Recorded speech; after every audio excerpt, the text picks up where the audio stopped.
Kunguru akamletea mkate na nyama asubuhi na mkate na nyama jioni, akanywa maji ya kile kijito. Mstari wa 7 ambapo ndo naenda, sikiliza. Anasema ikawa baada ya siku kupita, kile kijito kikakatika kwa sababu mvua haikunyesha katika nchi. Sikiliza, nataka kuambia nini? Usilie kijito kikikauka.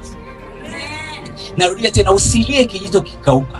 Wakati mwingine Mungu amekwambia nenda huko, ulipofika huko ukakuta kijito kina maji. Baada ya muda huko kijito kafanya nini? Unachotakiwa uelewe, chanzo cha maisha yako sio kijito, ni sauti iliyokuambia uende wapi. Maana ukikuta huko kumekauka, unajua kuna huko kwingine. Sema amen. Kinachokusustain sio kijito, ni sauti ya Mungu. Ndio maana Mathayo 4 akasema mtu hataishi kwa mkate tu, bali kwa kila neno litokalo kwenye kinywa cha Mungu.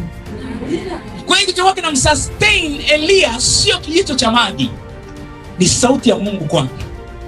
Maana mwaka huu kuna vijito vingine vitakauka. Sio kama unanisikia? Ninaongea na wewe Januari hii, vikitokea katikati ya mwaka utalia, utapiga kelele glory. Haleluya. Kwa sababu unajua kinachonihifadhi sio hii biashara, kinachonihifadhi sio huyu kaka, sio hili, sio lile, ni sauti ya Bwana. Sema amen.